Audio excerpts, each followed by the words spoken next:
Nós vamos agora ao Rio Grande do Sul, depois do Rio nós vamos ao Rio Grande do Sul e vamos ouvir o deputado Maurício Marcon. Logo em seguida nós vamos continuar. Aí vamos de novo para o Rio com o deputado Luiz Lima. Tem Vossa Excelência a palavra. Obrigado, senhor presidente. Bom, quando a gente procura no dicionário, colega Luiz, o que tem a palavra roubo, o que significa a palavra roubo? Retirar algo de alguém contra a vontade dela. Basicamente é isso. Bom, o governo do PT, de Lula, a gente sabe, né? Já teve vários tipos de roubo. Petrolão, mensalão, sítio, triplex. Esse é o roubo indireto, onde as pessoas pagam impostos para que seja, né, investido na saúde, educação, o governo vai lá e, né, isso foi o que aconteceu. Mas a gente tem o roubo indireto, que é o que o governo está tentando trazer agora, que é o imposto sindical voltando ao Brasil. Você tira do trabalhador para sustentar vagabundo. É isso que querem fazer de volta, só que muito pior. Era um dia de trabalho que se cobrava lá atrás. Agora querem cobrar 3,5 dias de trabalho do trabalhador. Eu fiz algumas continhas aqui para a gente ter uma noção da tragédia que vai ser para o trabalhador brasileiro se o plano de Lula de trazer o imposto obrigatório sindical voltar. Vamos lá. No Brasil hoje nós temos cerca de 43,4 milhões de trabalhadores com carteira assinada.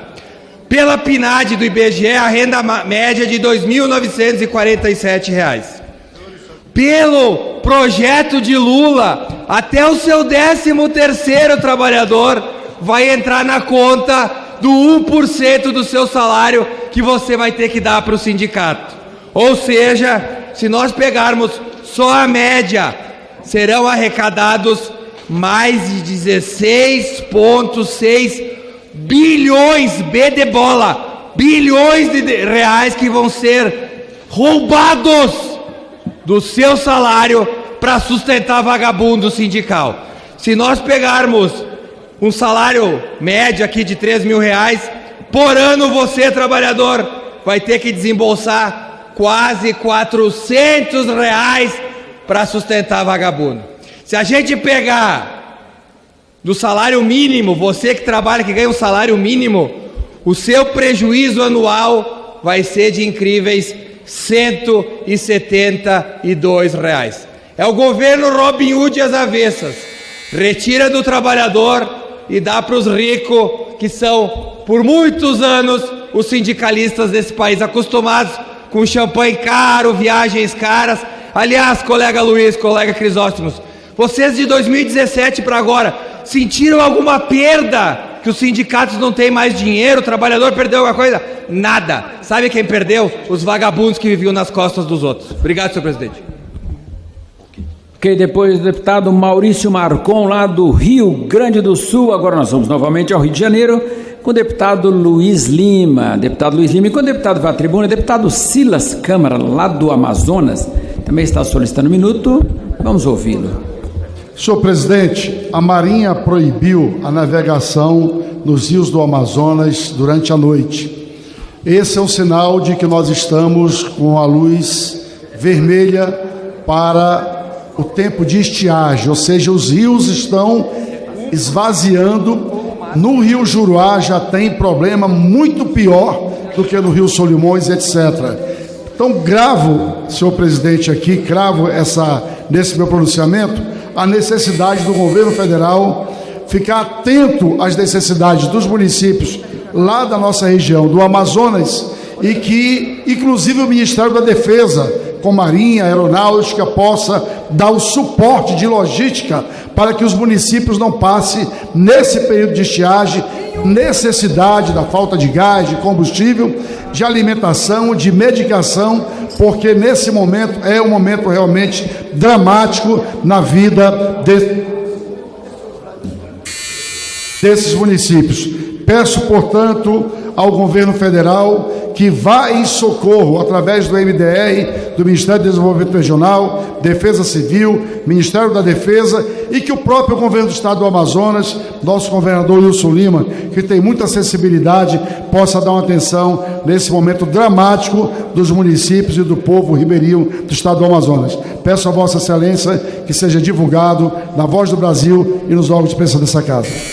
Ok, deputado Silas Câmara, lá do nosso Amazonas, atendendo o pedido de Vossa Excelência, será divulgado em todos os órgãos de comunicação desta casa. E agora sim, nós vamos então voltar ao Rio de Janeiro com o deputado Luiz Lima. Tem Vossa Excelência a palavra, deputado Luiz Lima. Obrigado, presidente Gilberto. Uma honra ter essa sessão presidida pelo senhor. Presidente Gilberto, está marcado para domingo agora, dia 27, um protesto de apoio ao MST, organizado principalmente pelos partidos de esquerda no Rio de Janeiro, no distrito de Lumiar, em Nova Friburgo. É de extrema preocupação o que está para acontecer e o que pode acontecer em Lumiar, e se tratar inclusive de uma pauta nacional. Aconteceu há 2 finais de semana atrás, uma deputada estadual, uma deputada representante do MST, foi fazer uma prestação de contas no distrito de Nova Friburgo, Lumiar, a 30 quilômetros do centro.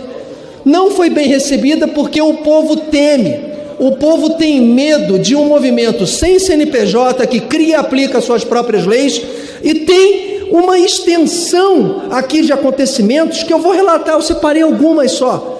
Veja, MST destrói 15 anos de pesquisa em biotecnologia, dezembro de 2019. Informe Compre Rural Informação. MST destrói pilhas de eucalipto em terras da empresa Viena, no Maranhão, 22. Revista Oeste, ao contrário do que disse Lula, MST invadiu terras produtivas. Registros contradizem declaração. Do blog Antenado, Sertão Pernambucano, MST volta a invadir a área da Embrapa e diz que o governo não cumpriu acordos. Estadão, MST destrói 7 mil pés de laranja da Cutralha em 2009. Presidente Gilberto, um movimento que sequer tem CNPJ, um movimento que o seu líder deu na semana passada, aqui na CPI do MST, a seguinte declaração: nós criamos e aplicamos nossas próprias leis. Presidente Gilberto, Friburgo é uma cidade que só registrou esse ano apenas um roubo de veículo. Lumiar é uma cidade pacata, é um distrito de Nova Friburgo pacato, sem latifúndio, com pequenos produtores, com pequenos empresários, com pousadas, com hotéis. Esse movimento e essa convocação é um afronto à população de Lumiar, em sua maioria pessoas de terceira idade. Está sendo convocado um ato que vai levar pessoas da capital com vans, com ônibus, de toda a parte do Rio de Janeiro. Show do cantor Leone autorizado. Não consta na prefeitura autorização. Ontem eu liguei para o comandante-geral da Polícia Militar no estado do Rio de Janeiro, Luiz Henrique. Ele demonstrou extrema preocupação. É preciso reforçar a segurança no município. Prefeito Gilberto, e o que eu fico estarrecido é com a irresponsabilidade de alguns deputados. Os 2 deputados federais mais votados no município de Nova Friburgo, um é de direita e o outro é de esquerda. Só que esses deputados têm uma coisa em comum: ambas as mães nasceram no Nordeste. A minha mãe foi acolhida com 7 anos em Nova Friburgo, pernambucana de Limoeiro, órfã. E a mãe do então deputado que está instigando, ele gravou um vídeo e disse o seguinte: com o MST não se brinca. A mãe desse deputado também é nordestina e foi muito bem acolhida por Nova Friburgo. Nova Friburgo é uma cidade de paz. É uma cidade no centro do estado do Rio de Janeiro que busca sempre a convergência. O voto é de opinião. Não existe praticamente voto de vulnerabilidade. Eu faço um apelo aqui ao PSOL que mude essa manifestação para o centro de Nova Friburgo. Eu vou seguir aqui o que o ilustre morador de Lumiar, o senhor Jorge Gonçalves, explicitou ao deputado: Lumiar não comporta tamanha manifestação. A gente pode evitar um confronto desnecessário. A maioria dos moradores de Lumiar são idosos, não merecem ter num pacato distrito uma manifestação de repercussão nacional, explorando o que de pior tem na política. Governador do Rio de Janeiro, Cláudio Castro. Prefeito Johnny Michael. Comandante-geral da Polícia Militar. Conto com vocês. E todo friburguense ou cidadão da região serrana que estiver em Lumiar, fotografe e filme tudo o que está acontecendo, porque nós queremos saber quem está financiando a ida desses manifestantes ao município de Nova Friburgo. Muito obrigado, presidente Gilberto. Senhor presidente, Ok, deputado Luiz Lima, logo em seguida, a Bahia, com o deputado Charles Fernandes. Antes, vamos fazer uma rápida passagem ali pelo Rio Grande do Norte, com o deputado Sargento Gonçalves. Tem Vossa Excelência a palavra, Sargento Gonçalves. Agradeço, senhor presidente. É muito bonito, né, o discurso da esquerda, né? Eles matam em nome do amor, em nome da paz, né? É muito bonito o discurso deles. Realmente me deixa fascinado, viu? Olha, estou aqui mais uma vez aqui utilizando o microfone da Câmara para fazer uma denúncia. Outro momento triste, mais uma vez, o Rio Grande do Norte foi notícia nos telejornais a nível nacional. Dessa vez sobre as estradas que cortam o estado do Rio Grande do Norte. Estudo da CNT, a Confederação Nacional dos Transportes, afirmou que 64%, eu acho que o estudo foi até generoso com o estado do Rio Grande do Norte, 64% das estradas têm problemas, entre eles os principais problemas seriam buracos. Na verdade, quem roda as estradas do estado do Rio Grande do Norte, senhor presidente, vai ver que na verdade não é estrada no buraco, parece mais... não é buracos na estrada, mas estradas nos buracos, viu? É muito buraco, infelizmente, falta de manutenção. Só mais 30 segundos, senhor presidente. Falta de manutenção, infelizmente. Governadora do estado do Rio Grande do Norte, Fátima Bezerra, chamamos a atenção, é necessário um olhar especial na infraestrutura, nas estradas que cortam o nosso estado. Uma situação muito preocupante, acidentes ocorrem, dificulta o transporte de mercadorias ali por todo o estado do Rio Grande do Norte. Então fica aqui o nosso apelo mais uma vez à governadora Fátima Bezerra, é necessário organizar as estradas do nosso querido estado do Rio Grande do Norte. Organização dessa casa. E agora sim, nós vamos então fazer uma pequena inversão aqui, nós vamos ao Rio Grande do Sul, com o deputado Marcel Van Hatten. Tem Vossa Excelência a palavra. Enquanto isso, enquanto deputado vai à tribuna, deputado Cherini também tem 1 minuto para fazer o seu pronunciamento. Senhor presidente, senhoras e senhores parlamentares, ontem tive o privilégio de participar da inauguração da primeira fábrica de óleos essenciais do Terra na cidade de Joinville, Santa Catarina. Como presidente da Frente Parlamentar Holística, à frente das práticas integrativas e complementares em saúde e felicidade dessa casa, fiquei muito animado com as possibilidades de nós trabalharmos a prevenção da saúde. E eles conseguem colocar nesses vidrinhos o sol, a terra, a energia e também a natureza. E isso com certeza vai levar saúde para as pessoas, porque saúde é um estado físico, mental, espiritual e emocional, e nós precisamos prevenir a saúde. E parabéns à Doterra do Brasil por essa grande conquista. Com certeza a escolha de Joinville e Santa Catarina foi uma escolha muito positiva, vai ficar no sul do país e vai produzir em torno de 100 milhões desses vidrinhos por ano. Então, uma grande conquista para o nosso país e ao mesmo tempo para a saúde da nossa população. Muito obrigado. Ok, deputado Cherini, lá do Rio Grande do Sul. Vamos continuar então no Rio Grande do Sul com o deputado Marcel Van Hatten. Tem Vossa Excelência a palavra.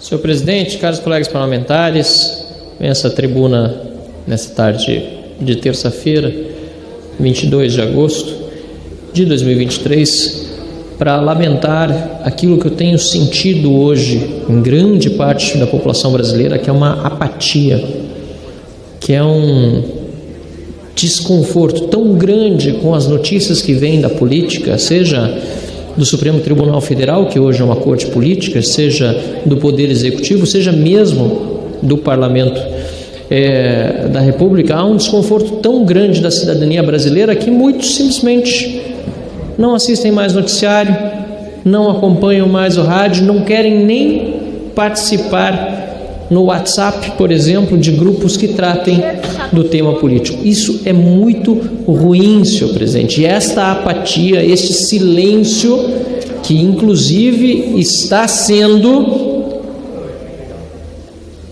pedindo a atenção de todos os colegas, este silêncio da população que em muitos casos está sendo imposto pela censura inconstitucional é muito preocupante, porque em todos os países em que o silêncio da cidadania, das pessoas honestas, imperou em todas as ocasiões, em algum momento eclodiu, deputado Coronel Crisóstomo, uma reação contra aqueles que acham que estão investidos do poder apenas pelo poder e não pela vontade da população e não pelo que diz uma Constituição. E é todo dia uma notícia ruim. Agora o Poder Executivo dizendo que quer voltar a impor o imposto sindical, cobrando do trabalhador todo mês do seu suado dinheiro, do seu salário, um percentual para sustentar uma casta de sindicalistas, na maior parte corruptos e incompetentes. E da parte do Supremo Tribunal Federal, também a soberba já tomou conta há muito tempo, que não disfarçam a vontade de agir à margem da lei e da Constituição, que agora decidiram ao contrário do que diz o Código de Processo Penal, ao contrário do que se espera de magistrados que devem respeitar a Constituição, acabaram de decidir que magistrados do Supremo Tribunal Federal podem julgar casos em que os advogados, os defensores são seus familiares. É muito triste nós vermos essas notícias e o Legislativo quedar-se inerte, ficar sem reação, deputado Luiz Felipe. Isso tem deixado a cidadania, o brasileiro, também apático, desconfortável. Vossa Excelência é uma exceção, aliás, há várias exceções aqui no plenário, mas nós estamos vendo que a regra é a da omissão também aqui no parlamento. Eu, para concluir, senhor presidente, quero só dizer que este meu pronunciamento de hoje é um alerta. Nós vimos o que aconteceu agora, dias passados, na Argentina, com Javier Milei, que foi, por toda a mídia, pelos institutos de pesquisa, considerado uma zebra, porque não haviam previsto justamente esta eclosão que vejo potencialmente ocorrendo no Brasil. A casta argentina, alinhada com os partidos da esquerda radical, a corrupção, a incompetência, a soberba da elite dominante paga pelo dinheiro dos impostos do povo, acabou resultando na vitória nas primárias de Javier Milei lá na Argentina. Aqui no Brasil seguimos por este mesmo caminho, senhor presidente, e a minha preocupação é que ninguém praticamente está se dando conta da grande convulsão social que esta apatia será capaz de gerar em breve. Muito obrigado. No Senado. Presidenta Dilma, eu sei que a senhora está com o nosso presidente Lula agora na África do Sul, mas, presidenta Dilma, saiba que nós temos orgulho da tua história. E a partir dessa decisão do TRF1, nós vamos sim continuar essa batalha para provar para a história a sua inocência, que aquilo foi golpe do Estado. Deputada Alice Portugal, eu não vou... Isso é fake news, o senhor devia ir para o Conselho de Ética por causa disso. Peço respeito ao orador da tribuna, presidente. Representante também nessa casa. E agora sim nós vamos a Rondônia com o Coronel Crisóstomo. Senhor presidente, grato por essa oportunidade. Olá, minha Rondônia, olá, Brasil. Eu ouvindo aqui há pouco sobre uma presidente, eu gostaria de elogiá-la também, mas infelizmente pelo passado dela, que explodiu uma granada até no QG de São Paulo e matou militar, não posso elogiar jamais uma terrorista que soltou granada e explodiu na porta do QG em São Paulo. Essa é a presidente chamada Dilma Rousseff. Senhores, trago um assunto importante aqui. Imposto sindical Meu Deus do céu. Trabalhadores do Brasil com carteira assinada, me diga uma coisa: vocês querem pagar impostos para sindicato? Eu queria que vocês me respondessem até no meu Instagram, Facebook. Façam isso, me respondam, Brasil. Vocês querem trabalhadores pagar imposto sindical para as direções dos sindicatos? E olha, nós temos mais de 43 milhões de pessoas com carteira assinada. A média salarial é em torno de R$3.000. Vão pagar quase R$400 de imposto sindical. Será que isso é justo, meu Deus do céu? Até quem vai receber um salário mínimo, senhores deputados, vai pagar imposto sindical. Sabe qual é o valor? Chama de novo. R$172. Ah, não acredito. E o total de impostos, senhores parlamentares, sabe qual é o total de imposto que essa direção, esses sindicatos vão receber, deputados? Sabe qual é o total? Agora vocês vão cair desmaiados aí, olha. Mais de 16 bilhões de reais. Caramba, rapaz, caramba. Mais de 16 bilhões de reais só tirando imposto do trabalhador com carteira assinada. Eu não acredito que os trabalhadores querem isso. Eu não acredito. Responda, ô trabalhador do Brasil, de Rondônia, faz o seguinte: responde para os parlamentares, manda um recado para eles, se vocês querem que tire R$400 na média salarial e 172 para quem recebe um salário mínimo. Excelência, eu solicito a Vossa Excelência mais uns minutinhos, se possível 1 minuto, para eu concluir. Senhores, eu vou dizer uma coisa para vocês. Senhores, vou dizer uma coisa para vocês. Nós, parlamentares aqui, não podemos deixar isso acontecer. Não há imposto sindical. Eu vou repetir, senhores: não há imposto sindical. Não podemos tirar R$1 do trabalhador com carteira assinada. Solicito a Vossa Excelência que a minha voz vá à Voz do Brasil e em todos os meios de comunicação. Mas esse alerta, presidente, serve para todos nós parlamentares. Eu tenho certeza que aqui dentro, será que alguém pode levantar o braço aqui se quer que o imposto venha para o trabalhador sindical? Ninguém vai levantar o braço. Eu sei que não vai. Nessa hora ninguém aparece, Cabo Gilberto. Nessa hora ninguém levanta o braço, porque tem gente que está escondidinho aí e quer que isso aconteça. Não ao imposto sindical, Excelência. Que minha voz, a Voz do Brasil e meio de comunicação da... Ok, deputado, o Coronel Crisóstomo, atendendo o pedido de Vossa Excelência, será divulgado em todos os órgãos de comunicação desta casa. E nós vamos então a São Paulo com o deputado Luiz Felipe de Orleans e Bragança, nosso príncipe. Tem Vossa Excelência a palavra. Obrigado, presidente. Recentemente o governo anunciou o plano de aceleração econômico, a nova PAC, plano de aceleração de crescimento, exatamente. Obrigado pela correção. Plano de aceleração do crescimento. Isso coordenado pelo governo. Mas desde quando o governo acelera crescimento? Desde quando que isso é possível?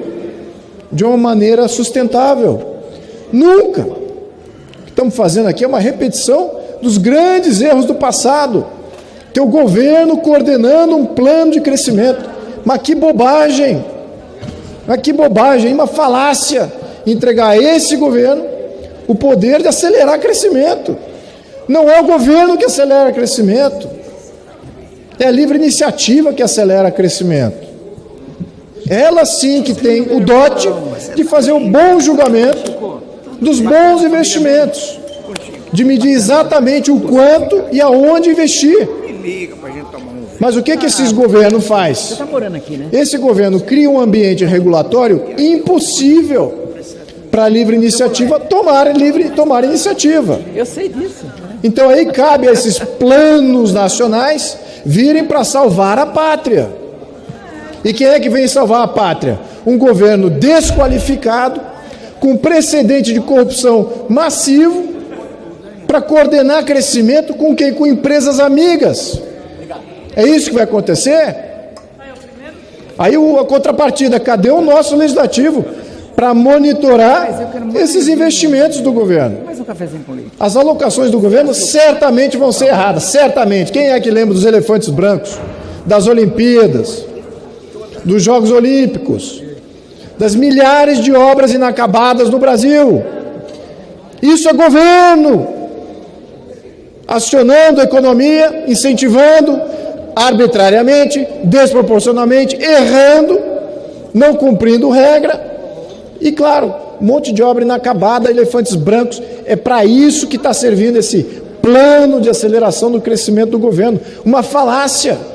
E aqui o Legislativo, cadê o Centrão? Será que o Centrão vai monitorar essas obras? Será que o Centrão vai monitorar essas obras ou faz parte dos acordos? Essa que é a grande questão, a população quer saber. Cadê os inquéritos aí, requerimentos de informação que o Centrão prestou junto ao governo? Está cobrando? Está cobrando? Está querendo transparência do governo? Eu sei que eu submeti vários, algumas dezenas. Uma pequena parcela foi respondida. Ou seja, zero de transparência para os deputados de oposição nos seus requerimentos de informação. E agora vamos ter 1,7 trilhão de real investido, sendo que o governo está quebrado, não consegue equilibrar a conta, e vai fazer investimento da maneira antiga, com o Centrão aí passando pano em tudo quanto é coisa errada, ainda mais essa legislatura que eu não estou vendo nem vida do Centrão, né? Até na legislatura passada eu poderia dizer que tinha vida, tinha Centrão que queria reformar, agora... presidente, estou vendo aqui uma passividade do Legislativo inacreditável.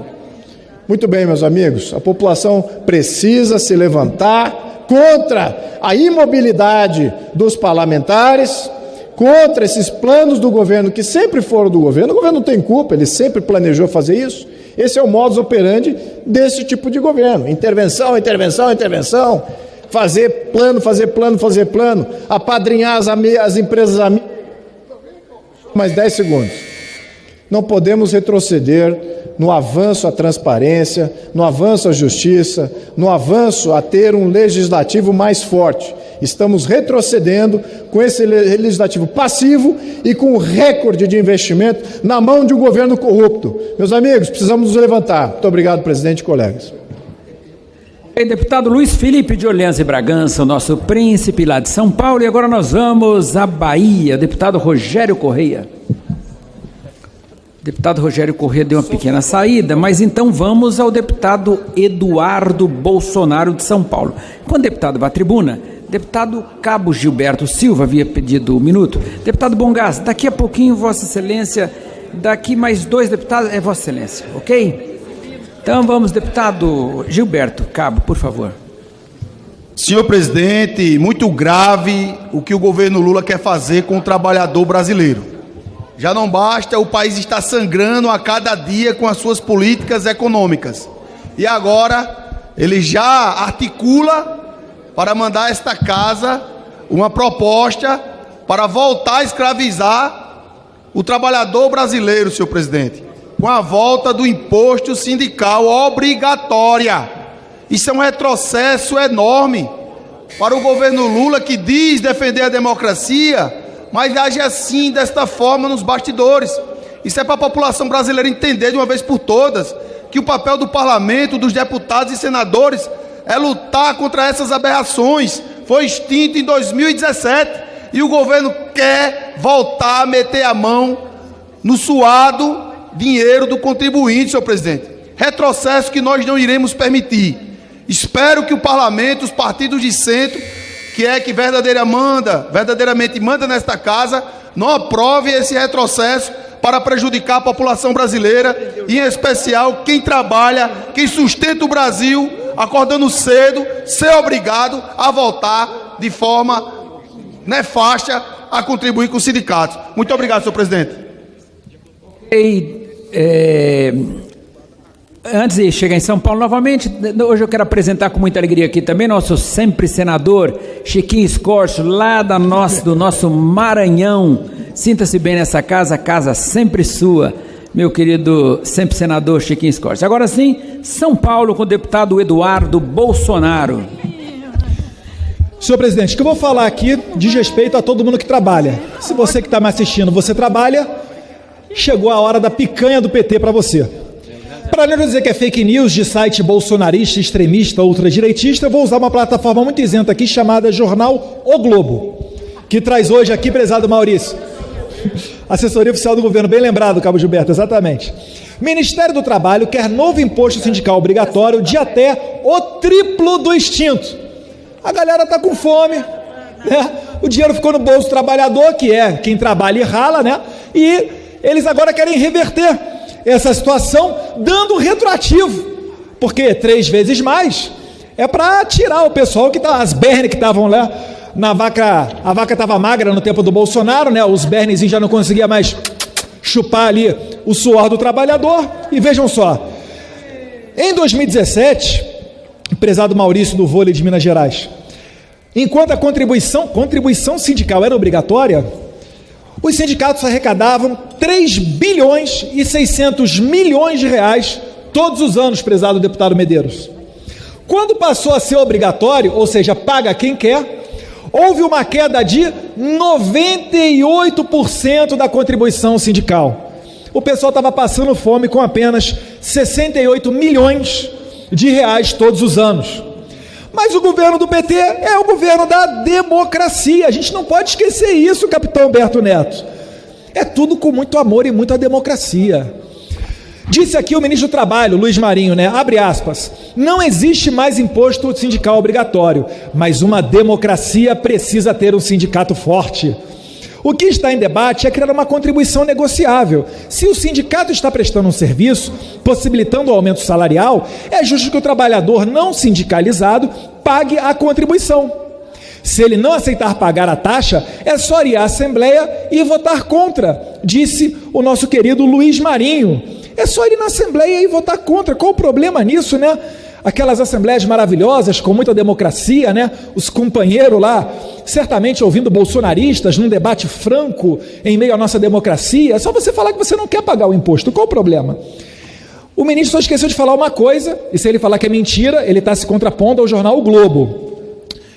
Diz aqui o jornal O Globo: as centrais sindicais explicam toda vez que uma lista de reivindicações trabalhistas for colocada na mesa de negociação. Um dos pontos será a contribuição sindical. Juntamente com os debates sobre percentual e aumento dos salários, vale-refeição e demais direitos, vale-transporte, auxílios médicos, etc., será discutido um valor considerado ideal para o financiamento dos sindicatos. Assim como todos os pontos da proposta em negociação, a taxa sindical também entrará em votação. Se todos os itens da pauta forem aprovados, menos o valor da contribuição, o pacote do acordo cai e a negociação recomeça. Sabe o que é isso daqui? É o PT colocando a faca no teu pescoço e te chamando para ser cúmplice dos picanheiros. Eles vão botar na Assembleia aumento do seu salário, vale-refeição, auxílio médico, vale disso, vale daquilo. Aí você vai, não, beleza, eu quero aumento do salário, eu quero aumento do vale-refeição. Aí quando chegar na hora da contribuição sindical, 3 vezes maior do que a que era cobrada ano passado, se você votar contra, você perde tudo. Muito democrático, muito democrático. Independentemente do que aconteça, conte com o meu voto contrário a essa patifaria aqui, relembrando e dando os parabéns a Paulo Eduardo Martins, que foi o relator da matéria que acabou com o imposto sindical. Muito obrigado, presidente. O pessoal tem que trabalhar. Ok, deputado Eduardo Bolsonaro. E agora nós vamos então a Minas Gerais com o deputado Pedro Ayara. Deputado Pedro. Ok, está aqui. Daqui a pouquinho nós vamos chegar aí também, deputado Rogério Correia, em Minas Gerais. Daqui mais 3, porque temos a deputada. Pode tomar o cafezinho, já volte para falar para o Brasil, ok? Que bom, que ótimo. Para o Rogério Correia, eu aguardo, senhor presidente. parcela muito importante da nossa população que muitas vezes encontra nesse tipo de tarifa flexível, de tarifa promocional, a única possibilidade para que eles tenham um momento de lazer no nosso Brasil, que tanto exige um momento de diversão, haja vista as baixarias políticas que infelizmente a gente acompanha diariamente. Obrigado, senhor presidente. Bom, agora sim ao deputado do Mato Grosso do Sul, deputado José Medeiros. Tem Vossa Excelência a palavra. Logo em seguida, deputado Alice Portugal. Muito obrigado, senhor presidente.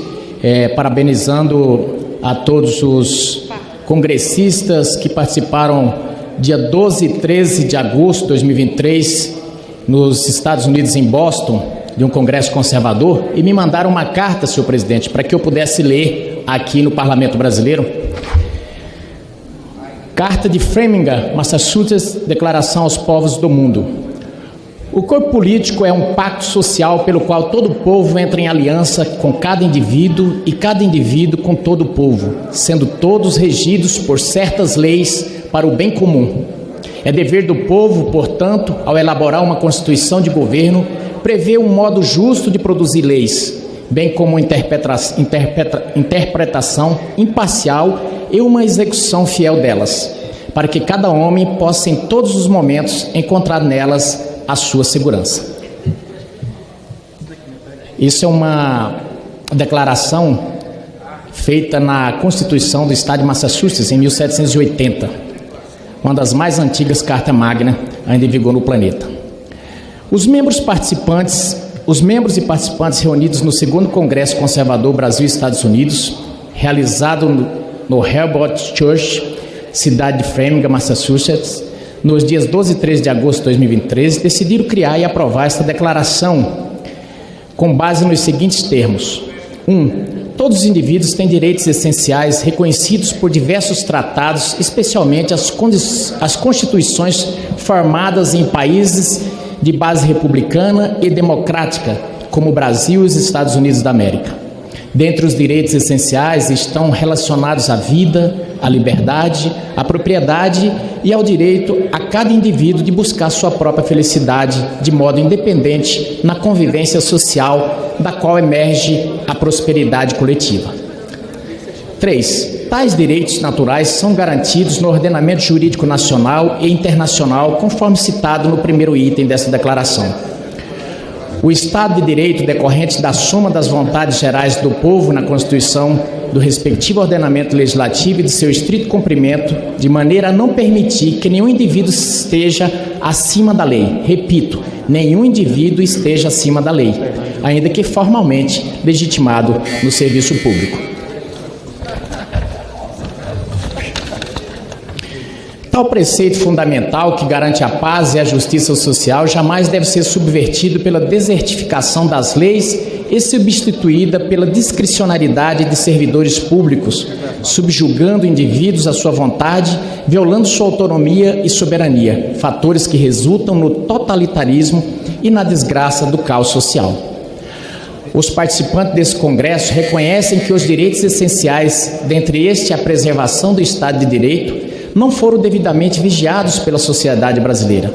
A permissividade, a libertinagem e os afrouxamentos morais violaram sua conservação, abrindo espaços para a ocupação indevida de pessoas que não representam os desígnios da sociedade, superando as que genuinamente representam. Fato conhecido como aparelhamento do Estado nos seus 3 poderes, quebrando assim freios e contrapesos e desequilibrando todo o estamento de interesse público que agora serve apenas a diversos interesses privados. Está claro para todos aqueles que têm dentro de si acesa a chama da liberdade e da autonomia individual, constituindo a absoluta maioria dos povos, que ainda é tempo de revertermos tal estado de coisas, despertando os respectivos ciclos de relacionamento social de forma pacífica e republicana. Está igualmente claro que o caos e instabilidade social que vem se formando em conflito com a paz e a justiça aspirada por todos os que desejam viver em prosperidade e evolução como ser humano, em todos os sentidos, é algo pedagógico, oferecendo-nos a oportunidade de corrigir os rumos de nossos países.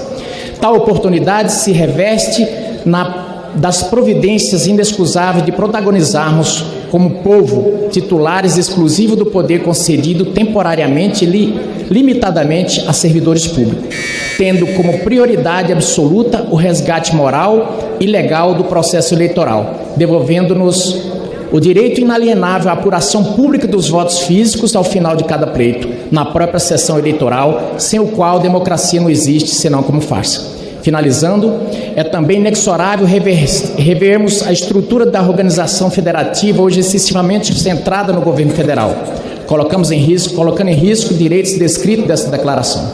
A busca pela adoção do federalismo pleno realiza por meio da autonomia legislativa, judiciária, tributária e administrativa dos Estados Federados. É na localidade que as pessoas vivem e de onde concede os poderes subsidiários acima, como Estado federado e o governo da União, apenas os poderes que lhe competem em correta divisão das competências. E por último, para consolidar tais providências, fortalecendo e protegendo os direitos naturais de cada indivíduo, como a menor de todas as minorias, será preciso criar, desenvolver e implementar, por meio de referendo nacional, uma carta verdadeiramente magna, sintetizada em princípios gerais, auto-aplicáveis, compreensíveis a qualquer cidadão. Devido ao tempo, senhor presidente, falta ainda 2 parágrafos, eu peço que consigne total o documento nos anais da casa para que fique para a história. Muito obrigado, senhor presidente. Ok, deputado José Medeiros, eu vou pedir a Vossa Excelência que entregue esse documento à taquigrafia da casa e fica autorizado já que se publique na íntegra o discurso de Vossa Excelência, que parte já foi dito no plenário e parte aí continua escrito para que a taquigrafia possa fazer esse trabalho. E agora com o deputado Cabo Gilberto Silva. Daqui um pouco nós vamos ouvir o capitão Alberto Neto. Senhor presidente, a Paraíba clama por segurança pública. São vários assaltos, homicídios, aumentou como nunca, explodiu os casos de furtos dos marginais molestando a sociedade paraibana, inclusive com guerra de facções. E, infelizmente, a política do PSB, que vem a 4 mandatos consecutivos, vai na contramão do que a sociedade almeja e do que os profissionais da segurança pública necessitam para combater a criminalidade. Por conta disso, no próximo dia 28, na Praça dos Três Poderes, na capital de todos os paraibanos, às 14 horas, iremos fazer o primeiro encontro da segurança pública, que antecede o movimento Polícia e Bombeiro Legal, para sensibilizar o senhor governador a tratar diferente a segurança pública do estado da Paraíba, para que possamos dar uma resposta à sociedade paraibana com a segurança pública sólida, combativa, para cima da criminalidade, não da forma que está, sem efetivo, com o pior salário do país, promessas não cumpridas, de respeito enorme aos profissionais que arriscam a vida todos os dias para defender a sociedade paraibana, senhor presidente. Lamentar profundamente as declarações do senhor governador, que diz que foi avanço, aumento indireto para escravizar os policiais com relação à desoneração do serviço extra, ou seja, vai obrigar o policial a trabalhar na sua folga, sem ter descanso, por conta do pior salário do país, e não se faz segurança pública dessa forma. Eu tenho a obrigação de defender como policial a minha maior base eleitoral lá na Paraíba, que foram os profissionais da segurança pública, com os conservadores que me colocaram aqui como deputado federal e já tinham me colocado como deputado estadual. Esse ano não tem eleições, então precisamos dar uma resposta de forma legal, de forma ordeira, disciplinada, e levar e esperar que, enfim, o governador atenda os nossos pleitos, que é muito simples. Basta o governador respeitar a legislação, basta o governador respeitar o homem e a mulher que veste a farda todo dia para combater a criminalidade, e não esse massacre que vem do ex-governador, o líder da Calvário, o maior esquema de corrupção da história da Paraíba, com o atual governador, seu supersecretário, que foi colocado como governador, que infelizmente adota as mesmas práticas nefastas, e o tratamento da segurança pública é um caos. Lá na Paraíba, quem manda é a criminalidade. O senhor policial, seus familiares, próxima segunda-feira, dia 28, às 14 horas, na Praça dos Três Poderes, temos um encontro marcado para ouvir a categoria e decidir o nosso futuro. Muito obrigado e um grande abraço à Paraíba e à sociedade. Valeu, presidente.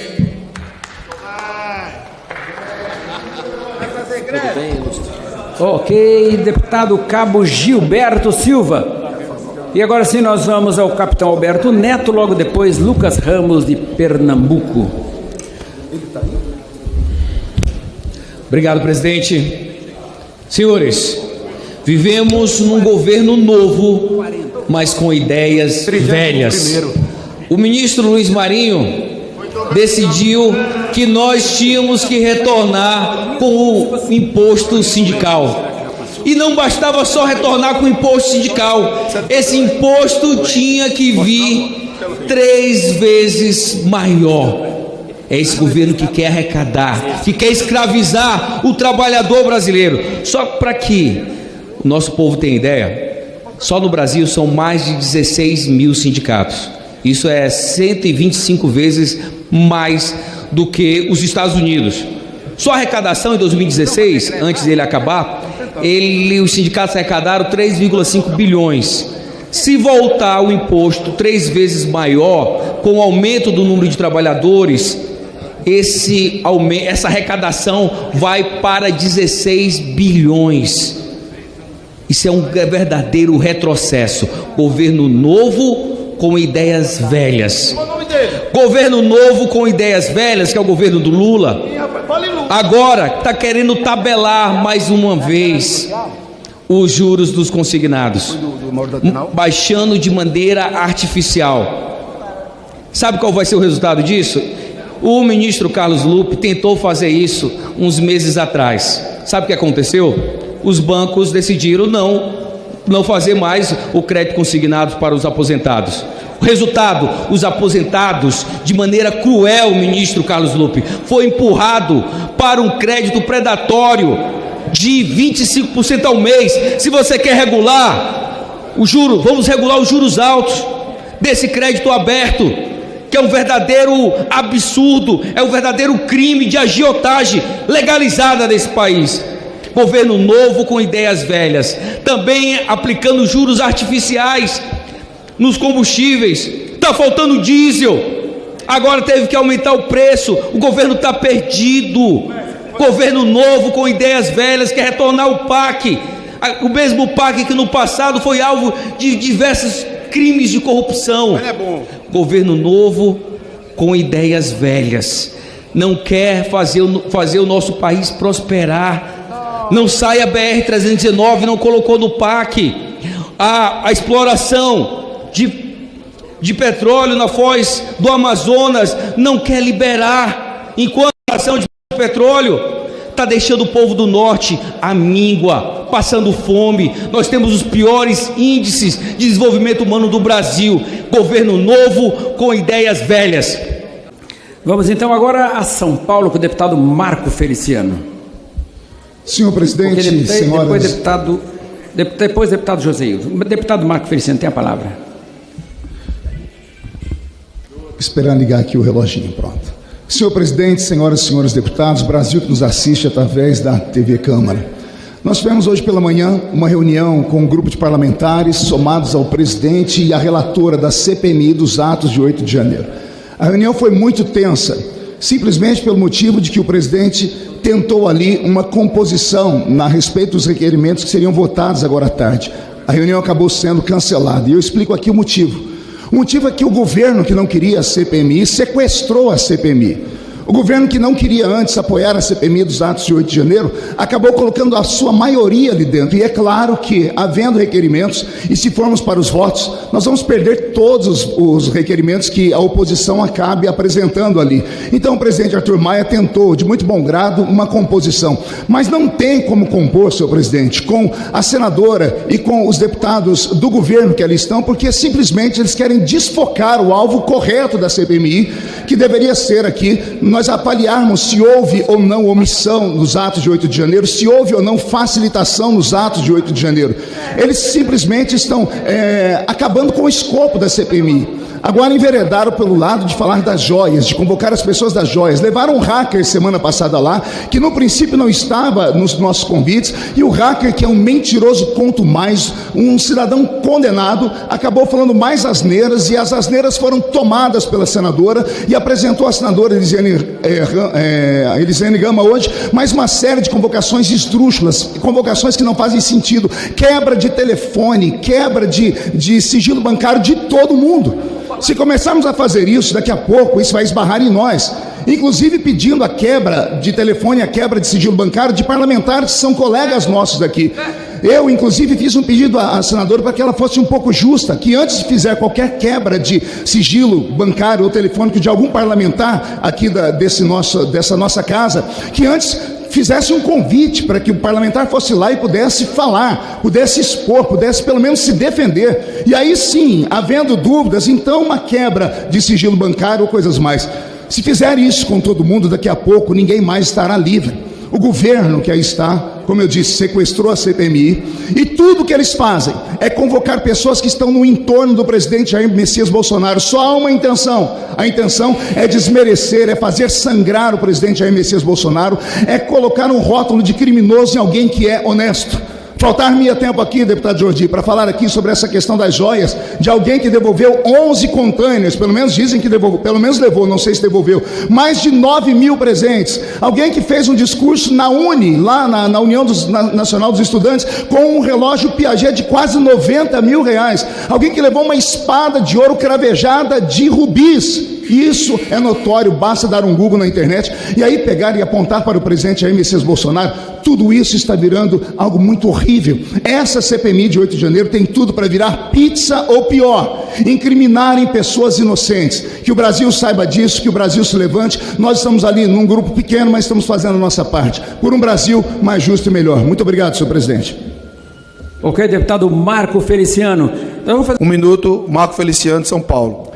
Senhor presidente, eu pedi esse um minuto aqui apenas para responder, porque a extrema imprensa e a grande imprensa toda está entrando em contato comigo para saber se houve algum tipo de entrevero lá na reunião da CPMI do dia 8 de janeiro entre a relatora, a senadora Elisiane Gama, e esse deputado que aqui está. Estamos vivendo um dia muito difícil. Todos sabem que a natureza da nossa profissão, por assim dizer, é muito calorosa, principalmente na hora dos debates. Só que debater com mulheres aqui na casa está muito difícil, senhor presidente, porque as mulheres se alteram, deputado Bibo. Elas ficam de pé, gritam, apontam o dedo para a gente. E quando a gente tenta fazer alguma coisa, porque nós somos seres humanos, levantamos a voz também, aí vira tudo contra a gente. A senadora Elisiane Gama não suportou uma fala que eu falei, acabou discutindo, mas como o espírito cristão fala mais alto, eu como pastor fui, nos acertamos e terminamos em paz, pelo menos por enquanto. Foi apenas isso que aconteceu, senhor presidente. Então, que fique aqui bem claro nessa casa, isso geralmente acontece com parlamentares femininas do lado da esquerda. Elas se alteram, elas gritam, elas levantam a voz, apontam o dedo para a gente, e tem hora que a gente não suporta, de fato, a gente revida. E quando a gente revida, não deveríamos revidar, mas quando a gente se altera, aí começa a dizer, isso é misoginia, isso aqui é uma mulher, isso. Acho que isso tinha que parar aqui na casa, a gente aproveitarmos e todos nos respeitarmos, seria muito melhor. Muito obrigado, senhor presidente. Nós te agradecemos. Deputado Gilson, Vossa Excelência pode esperar um minuto para o Bibo Nunes. Deputado Bibo Nunes, PL Rio Grande do Sul, Vossa Excelência tem um minuto. Grato, nobre presidente Cabo Gilberto. Eu, mais uma vez, constatando, essa desenfreada busca por culpa em Bolsonaro. O relógio que recebeu, único no mundo, altamente personalíssimo. Se vê nas redes sociais o descondenado Lula se vangloriando, recebi de Chirac, recebi daqui, dali, cheio de presentes, entre os quais uma adaga repleta de joias, de pedras preciosas e por aí afora. Mas agora, a última, a mais importante que eu vejo no momento, é que o Lula disse que recebeu um trono, presidente. Um trono da África ele recebeu. Não sei se esse trono é sanitário ou trono de rei, mas de qualquer forma, só para concluir, nobre presidente, por que se honrar por ganhar um trono, que esse trono que veio da África, ele faça bom uso desse trono, que pegue esse trono, coloque no coração da África, sente nele e não apareça tão cedo aqui pelo Brasil. Represente muito bem o presidente que lhe foi dado. Ele tem agora um trono de rei. Era só o que faltava para o descondenado ex-presidiário que se orgulha em ser chamado de comunista. Vá para seu trono! Saindo do Rio Grande do Sul, Indo para o Espírito Santo, deputado Gilson Daniel, Vossa Excelência tem um tempo regimental. Senhor presidente, senhores parlamentares, falo um tema relevante e uma defesa que eu tenho feito nessa casa de uma importância muito grande para a assistência social. Nós temos nessa casa uma PEC, a PEC 383 de 2017, a PEC que coloca recursos de financiamento para o SUAS, o Sistema Único de Assistência Social. Nós tivemos hoje com o ministro Wellington Dias, com a frente parlamentar do SUAS, discutindo esse tema tão relevante para a assistência social no Brasil. O financiamento da assistência social é necessário para entregarmos políticas públicas, principalmente para as pessoas mais pobres, as que mais precisam, aquelas que acessam o CRAS, aquelas que buscam o CREAS, aquela que busca o Centro Pop. Nós temos uma infinidade de moradores de rua nesse país. Cada cidade, cada centro de cidade que nós visitamos, nós conseguimos enxergar isso com muita clareza, que precisamos de recurso para financiar a assistência social, e a frente parlamentar tem feito essa discussão para que a gente possa votar aqui nessa casa, que está pronto para entrar na pauta, 1% da receita corrente líquida para as políticas de assistência social nesse país. No meu estado, o estado do Espírito Santo, cerca de mais de 20% da nossa população está no cadastro único, recebendo benefícios do Bolsa Família. E a importância de nós termos a garantia desses recursos para as próximas gerações. Esse recurso, ele é importante, e hoje o ministro falou isso muito bem para nós, deputados que estávamos lá nessa reunião, que investimento na assistência social é muito diferente dos outros investimentos, porque o investimento na assistência social tira a pessoa da rua, tira a pessoa da condição de depender do Estado e eleva ela à condição de ela mesma ter as condições de sobrevivência. Então, venho aqui fazer essa defesa da PEC, defesa da assistência social dos profissionais que mostram sua competência atuando lá no CRAS, no CREAS, no Centro Pop, fazendo uma atuação muito forte. A todos os profissionais de assistência recebam o nosso carinho, o nosso abraço, e dizer que estamos aqui nessa casa para defender os recursos para a assistência social, para as políticas de assistência social, para que a gente possa fazer realmente a diferença na vida das pessoas, principalmente as pessoas mais pobres, as pessoas que buscam os nossos CRAs, os nossos CREAS, os nossos Centro Pop e todos os equipamentos de assistência social nesse país. Muito obrigado, senhor presidente. Nós que agradecemos a participação de Vossa Excelência. Agora o deputado Gustavo Gaia, Goiás, PL.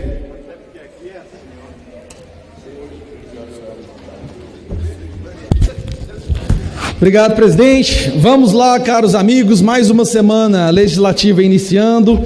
E desde a minha última fala na semana passada, nós já temos uma lista de novidades desse governo. Um governo inédito que consegue quebrar recordes. Um dos recordes, inclusive, são 14 quedas seguidas na Bolsa de Valores. O pior desempenho do mundo e o pior desempenho da história da Bolsa de Valores do nosso país. Isso é um termômetro mostrando que o povo brasileiro não confia nesse governo e não está disposto a investir o seu dinheiro no nosso país. A maior evasão, inclusive, de capital do Brasil aconteceu no mês passado, 350 bilhões de reais. Mas para completar, vamos adicionar o que mais de novo esse governo trouxe? Arrecadação em queda de 4,2%. Isso mesmo.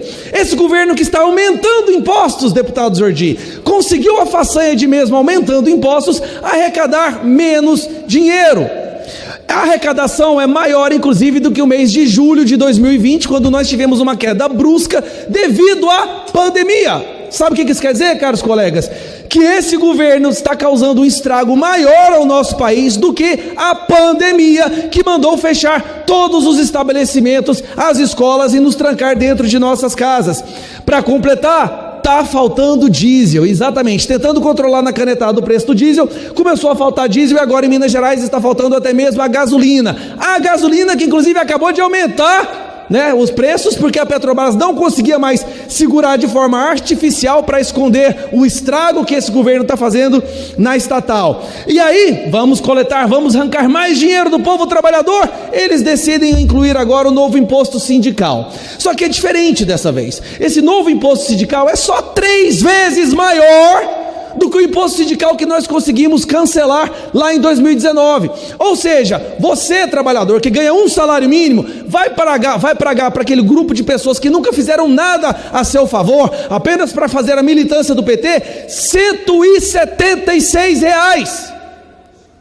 R$ 176 você vai pagar para essas pessoas que são militantes da esquerda, que vão para as ruas quebrar e depredar tudo. Mas aquilo lá é movimento democrático, como vocês sabem, né? Crise dos municípios do Nordeste. Dia 30 agora, os prefeitos do Nordeste que fizeram campanha para o L estão revoltados porque eles não estão recebendo as verbas mais e vão fazer uma paralisação. Pois é, galera, fizeram campanha por fazer o L e agora estão revoltados porque os seus municípios estão quebrados, enquanto o Lula gasta bilhões em orçamento para poder comprar deputados aqui na Casa dos Deputados para votar de acordo com os seus projetos. Mas aí, eu peço 30 segundos, presidente, porque essa aqui é a cereja do bolo. Para concluir, senhor deputado. Essa aqui é a cereja do bolo. Uma vez me perguntaram assim: Gustavo, quais são os critérios para uma pessoa poder trabalhar no governo do Lula? Eu falei: olha, você tem que ser ou criminoso, ou traficante, ou pedófilo, ou estuprador, ou corrupto preso. A pessoa riu de mim, pois agora está comprovado. A senhora ex-prefeita da Paraíba, Márcia Lucena, que foi presa por roubar dinheiro da educação, acaba de ganhar uma vaga no Ministério da Educação. A pessoa foi presa por roubar dinheiro da educação. Para concluir, senhor deputado. A pessoa foi presa por roubar dinheiro da educação. A educação voltou, né, não, meus amigos? Pois agora ela acabou de ser nomeada no Ministério da Educação. E sabe por que vocês, brasileiros, não escutam a maior parte disso que eu estou falando? Porque o governo agora, isso está comprovado, pauta a Rede Globo. Ele mandou a Rede Globo ignorar todas essas merdas que ele tem feito e focar no Bolsonaro. Onde já se viu isso num país democrático? Obrigado, presidente. Nós que agradecemos. Presidente, bom, toda essa discussão sobre CPI, Comissão Parlamentar de Inquérito, CPMI, o povo brasileiro muitas vezes não sabe como funciona e para que funciona uma CPI. A Constituição, no artigo 58, parágrafo 3º, fala que ela tem que ser criada, o objeto para a sua criação é para a apuração de fato determinado. O requerimento de criação da CPMI do dia 8 de janeiro, ela tem aqui a descrição que era para apurar, com a finalidade de investigar os atos de ação e omissão ocorridos no último dia 8 de janeiro nas sedes dos 3 poderes, e somente isso. Mas o que nós estamos vendo na CPMI que está acontecendo no Senado, que é a Comissão Parlamentar Mista, não tem nada a ver com o fato determinado para qual foi criada essa comissão. Nós estamos apurando fatos totalmente alheios ao dia 8 de janeiro, fatos anteriores e fatos que nada tem a ver com os atos de vandalismo no dia 8. O que deveria estar sendo investigado seria os atos de depredação, a omissão dolosa do governo federal, financiamento, pode ser, mas nós estamos vendo um total desvirtuamento por parte do governo e sua base. Nós já vimos a convocação de pessoas com relação a joias, já vimos a convocação de um hacker que nada teve a ver com o dia 8 de janeiro, de um fato em que ele, naquele dia da sua convocação, fez graves acusações sobre um possível envolvimento do ex-presidente Bolsonaro com uma possível fraude que ele pediu ao hacker. E aí ele cometeu uma série de contradições. Disse que ele foi no dia 10 de agosto ao Ministério da Defesa e disse que era o mentor intelectual daquele relatório enviado para as Forças Armadas. Contudo, O relatório foi feito no dia 24 de junho. E todas aquelas acusações que foram feitas, ele fez enquanto era questionado pelos parlamentares do governo, da base do governo. Não chegou na parte da tarde, os parlamentares de oposição começaram a fazer os questionamentos, mostrando as contradições, e qual foi a resposta dele? Ele simplesmente ficou calado. Disse que ia ficar em silêncio. E aí não demorou muito para cair toda aquela farsa. A farsa feita por um estelionatário, que inclusive tem uma ficha corrida imensa, de vários crimes de fraude. Ele usa esse modus operandi dele, inclusive, para enganar as pessoas na própria CPMI. É inacreditável que uma comissão dessa magnitude esteja sendo utilizada por parlamentares da base do governo para fazer narrativas contra um ex-presidente. Mas fiquem tranquilos, povo brasileiro, fiquem tranquilos. Enquanto estão fazendo essa cortina de fumaça com o hacker da Lava Jato, que inclusive agora foi condenado a 20 anos de prisão, uma pessoa que não tem credibilidade alguma. Enquanto estão fazendo narrativas com joias, toda essa balela, agora o grosso que o Lula disse que ia voltar em setembro já está voltando. Vem aí a volta do imposto sindical, 350% maior para você, povo brasileiro, pagar as contas do governo. Obrigado. Deputado Bibo Nunes, Rio Grande do Sul, PL. Grato, digníssimo presidente Cabo Gilberto, nobres colegas, é uma grande honra estar neste ringue onde luto pelo Brasil. Quero aqui transmitir uma mensagem aos milhões de brasileiros que estão perdendo a esperança. Quando se perde a esperança, se perde tudo. Pobre é quem não tem sequer esperança. E eu vejo a cada dia que passa, mais e mais brasileiros perdendo a esperança, por não acreditar que estão vivendo em um país, onde um descondenado, um ex-presidiário, que não foi absolvido de nenhum crime, que se orgulha de ser chamado de comunista, está comandando o Brasil. Enquanto um patriota que comandou esse país com amor à causa, com sangue verde e amarelo nas veias, está aí proscrito da vida pública por 8 anos. O que dizer para esses patriotas? Essas pessoas que acreditam no mundo sério, o mundo correto, um mundo justo, onde nós possamos deixar um caminho trilhado para nossos filhos e netos. De que jeito? Como convencer as crianças a serem sérias, corretas, honestas, quando se vê Ministério da Saúde com uma portaria permitindo que crianças possam trocar de sexo? Que desesperança! Aos 14 anos já podem tomar hormônios para homem virar mulher e mulher virar homem. E aos 18 pode fazer pelo SUS, troca de sexo. Como manter essas pessoas com esperança em um país onde quem está no governo quer acabar com a família, que é a base da sociedade, quer acabar com a juventude, quer colocar sexo nas escolas, quer colocar em 5º nível a religião, quer que nada seja sério, quer choque, luta entre classes, o tempo todo.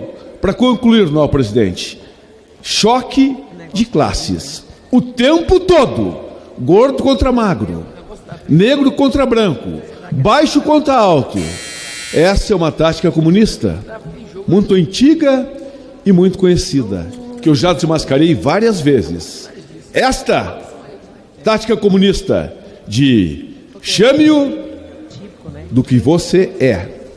e acuse-o do que você faz já é muito antiga. E nós, patriotas, não vamos admitir, porque nós estamos atentos e lutando por um Brasil maior. Grato, presidente.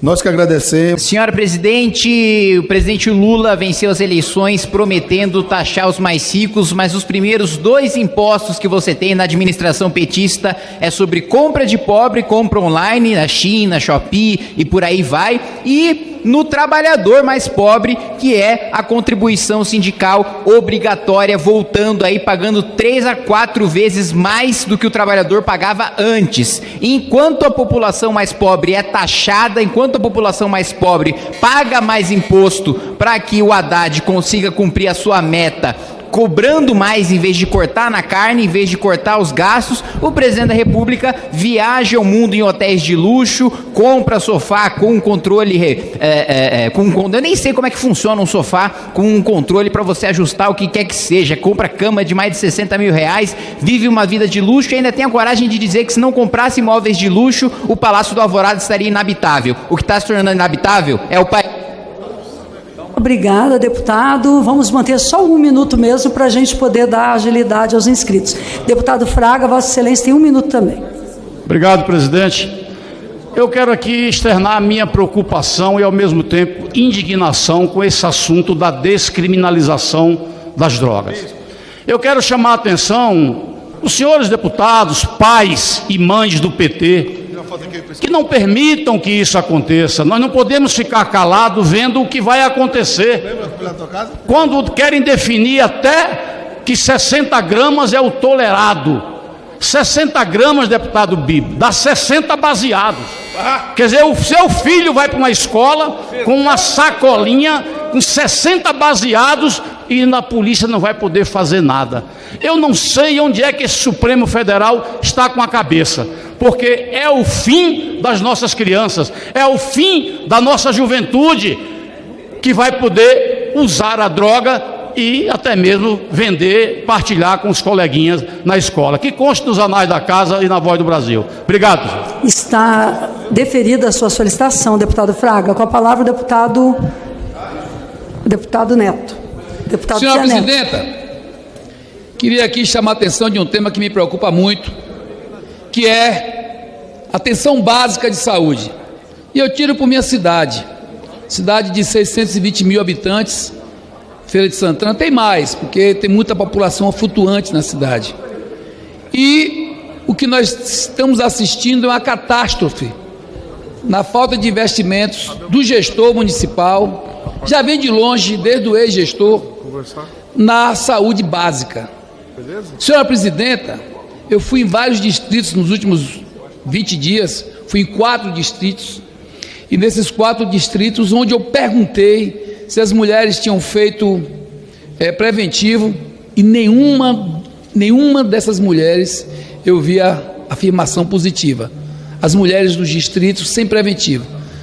Eu diria que quase 600 mulheres eu tive em reuniões diversas, né?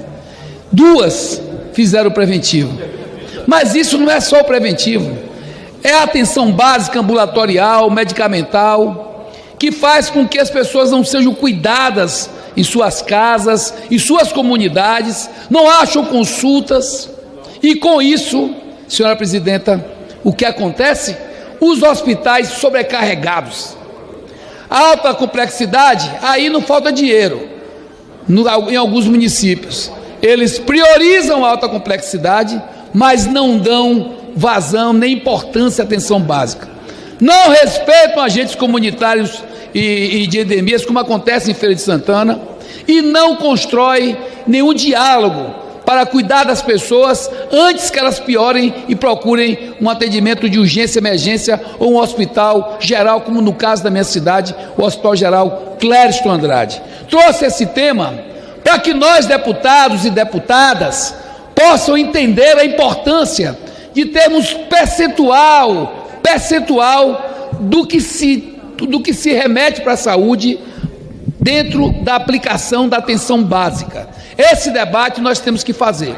Na minha cidade, a última vez que fizemos esse levantamento Quase 70% do recurso do nosso município estava indo para a alta complexidade hospitalar, sendo que na minha cidade não existe um hospital geral municipal. São os exames de alta complexidade que dão algum dinheiro, e aí se empresaria a saúde, que eu não estou dizendo que tá de tudo errado, não estou dizendo que não vai fazer uma contratação dentro do setor empresarial que serve à saúde, mas ultrapassa os limites e não prioriza a atenção básica. A atenção básica tem que ser vista e tem que criminalizar aqueles e aquelas que não têm atendido, senhora presidenta, aos preceitos da saúde, cuidando das pessoas com atenção básica, podendo dar medicamento, médicos, o saúde da família funcionar, para evitar que as pessoas morram como estão morrendo, de situações que podem ser controladas em casa, de cardíacos, de pressão e de diabetes, que muitos estão perdendo seus pés, perdendo suas pernas. Portanto, vamos trabalhar nesta casa para criminalizar aqueles que não aplicam corretamente o dinheiro da saúde. Muito bem. Obrigada, deputado Zé Neto. Inscritos aqui, o deputado Palumbo, deputado Gilvan da Federal, deputado Pompeu de Matos, deputada Maria do Rosário, aqui estou, não usarei da palavra. Quero, deputado, por favor. O deputado Bibo Nunes, do PL do Rio Grande do Sul, vai assumir a presidência desta sessão para que a deputada Maria do Rosário, do PT, também do Rio Grande do Sul, possa se pronunciar da tribuna. Essa é uma sessão plenária da Câmara dos Deputados que ainda está na fase de breves comunicações. Deputadas e deputados previamente inscritos dispõem de até 3 minutos para seus pronunciamentos. Ajuda, mas, no entanto, eu vou ainda passar a palavra para os colegas antes, para que na lista que o deputado Gilberto definiu aqui no paralelo, que já estão no plenário. Deputada Ivoneide, da Bahia. O senhor quer que eu coloque seu nome também aqui? 46. Depois a deputada Carol da Tora. A deputada Maria do Rosário, então, permanece por mais algum tempo na presidência da sessão, e agora a deputada Ivoneide, da Bahia, na tribuna. Aqui eu passo um minuto ao deputado Bibo Nunes. Antes, o deputado Bibo Nunes com a palavra. Grato, digníssima presidente Maria do Rosário. Eu sou um parlamentar que trabalho com a verdade. Falo sempre a verdade. Ninguém algum dia me acusou de fake news, jamais. Então não posso permitir que inverdades sejam ditas. Foi dito aqui nesse plenário há pouco que o presidente Bolsonaro contratou o hacker criminoso Delgatti. Eu digo a todos que ele não contratou, em hipótese alguma. Foi contratado por outros. E eu não concordo em hipótese alguma. Ele jamais contrataria. Só para deixar a verdade esclarecida. Simplesmente isso. Que eu gosto sempre de falar a verdade, até para ser respeitado. Porque isso tem que elogiar, eu elogio. Por exemplo, eu quero elogiar aqui o deputado Zé Neto, que é um deputado do PT, que está sempre na frente do empreendedorismo e é aceito por todos pela sua mentalidade de empreendedor, para ver que eu falo o que eu acho e o que eu penso. Grato. Obrigada, boa tarde a todas e todos. Também quero começar a minha fala de hoje com um versículo. Não há nada que esteja oculto que não venha a ser revelado. Lucas 8,17. É com muita expectativa que o Brasil tem acompanhado o escândalo das joias, esse escândalo que envolve o ex-presidente e que desmascara tudo que vem sendo denunciado nesse plenário por todos aqueles que sempre defenderam a democracia e que sempre demonstraram a verdade para o nosso país. Então estamos muito felizes, não esperamos a hora de ver a ordem de prisão do genocida anunciada no Jornal Nacional. Eu não tenho como não me referir à proximidade de uma decisão do Supremo Tribunal Federal sobre a liberação das drogas. Essa questão das drogas foi um assunto muito debatido nessa casa. Desde que eu vim para cá, eu coloquei como prioridade, e sou autor da última versão da lei sobre drogas, aprovada em 2019, mas participei de todo o debate. Faz quase 20 anos que essa casa debate a questão das drogas. São centenas de audiências públicas em todo o Brasil, e principalmente aqui nessa casa. São mais de 30 países visitados. se ouviu a experiência de muito além desses 30 países, através de especialistas do mundo todo. Se decidiu na Câmara, depois no Senado, a constitucionalidade, a importância desse projeto, por maioria de votos, uma vez em 2006, outra vez em 2019. Agora o Supremo está dizendo que o nosso trabalho não vale. O Supremo está dizendo que o nosso trabalho não vale. Quem vai decidir isso são os 11 ministros do Supremo, inclusive legislando. Eles poderiam, e eu acho que o papel do Supremo é esse, e é importantíssimo, dizer se tem algum aspecto inconstitucional, que eles acham que tem algum aspecto inconstitucional ou não, e nos devolver para nós decidirmos. Quem decide em nome do povo brasileiro somos nós. O Supremo analisa a constitucionalidade ou não das leis. É isso que tem que ficar claro.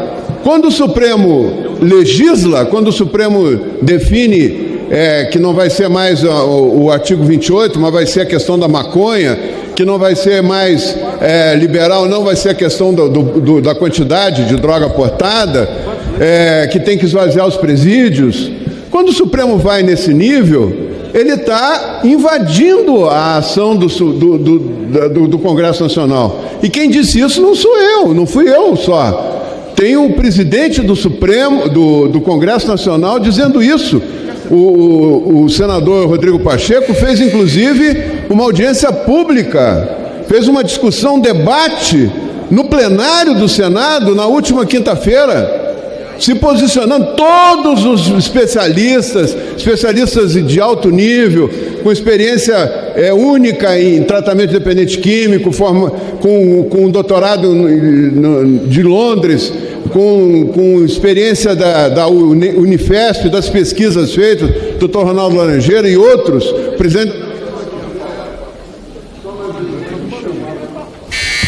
presidente da Associação Brasileira de Psiquiatria, se posicionaram contra definir quantidade de droga portada. Isso libera a droga na prática. Uma coisa é a teoria, não, só uma dose ali, acima daquela dose. Isso tem uma mensagem para os jovens que não têm mais problemas da droga, além vai aumentar a circulação de droga nos colégios, em todo que é lugar, e dizer que tem uma quantidade mínima para dizer quem é usuário e quem não é. Isso... Dá mais um minuto. Não, presidente, últimos 30. Na prática, isso libera a circulação da droga. O nosso Supremo está, se ele decidir isso, tomara que não decida, mas se ele decidir, vai liberar a circulação da droga em todo o Brasil. Vai incentivar. Não, vai ser, porque não existe grande traficante vendendo droga.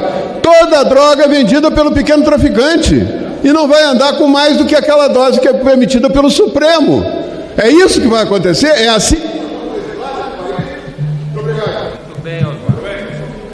Muito obrigada pelo seu pronunciamento. Deputada Lídice, Vossa Excelência seria a próxima, mas o deputado Nicola chegou, então, como eu já havia chamado, vou passar a palavra a ele, a senhora é a próxima inscrita. Antes, porém, quero perguntar a Bílio Brunini, Rogério Correia, Gisela Simona, Marco Feliciano, Carlos Jordi, Juco, Bia Kisses, Estou dando 5 milhões para ele. Alfredinho, Marcelo Moraes.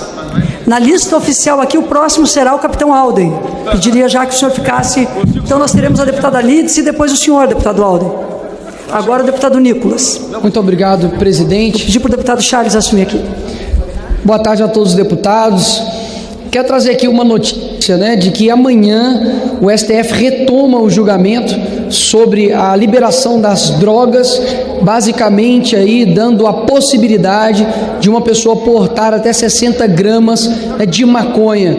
E aí tem dois pontos que eu gostaria de levantar aqui, para a população brasileira. O primeiro, de que o STF, ele agora também se tornou Congresso, uma vez que ele agora também legisla. Ele diz o que é, o que não é, ele ultrapassa a legislação com relação às drogas e diz que não tem problema. Se nós julgarmos aqui que 60 gramas está liberado, estará liberado. Agora, onde essa pessoa irá recorrer para comprar essa droga? Ela vai no shopping, ela vai, né, ali na feirinha. Não, ela vai continuar comprando drogas dos traficantes. Eu vim de uma favela, fui nascido e criado em uma favela chamada Cabana do Pai Tomás, lá em Belo Horizonte. Quantos amigos, colegas, que a droga destruiu a vida? E agora simplesmente o STF, que não ouve os anseios da população, ultrapassa os seus limites constitucionais, agora vai tomar uma medida para poder simplesmente acabar com a vida de jovens, porque eu tenho certeza que nenhum pai, nenhuma mãe quer com que seu filho seja um drogado. E outra, como que vai ficar para a segurança pública, Coronel Fraga? O policial agora vai ter que carregar uma balança. Opa, peraí, 60 gramas, opa, tá preso, meu amigo. Ou senão vou colocar na balança aqui, deu 55, tá liberado.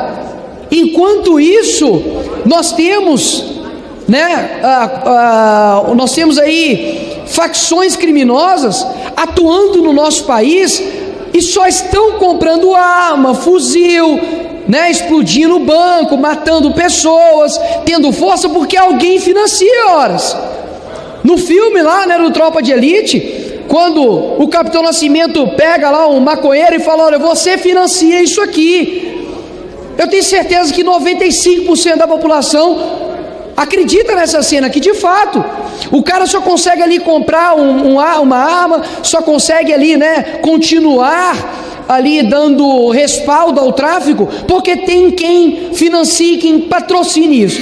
Então, assim, realmente, infelizmente, aqui no nosso país, a gente se sente completamente impotente com relação a algumas pessoas, né? Ainda mais no que se diz a Supremo Tribunal Federal. Eu peço com que a mão do Senhor, né, pese aí na mente de cada um desses ministros, para que eles não fazem isso, não simplesmente com, digamos, uma pauta minha, mas que eles não façam isso com vidas que vão ser destruídas por conta da droga. Obrigado, senhor presidente. Obrigado, nobre. Digníssimo presidente Charles Fernandes.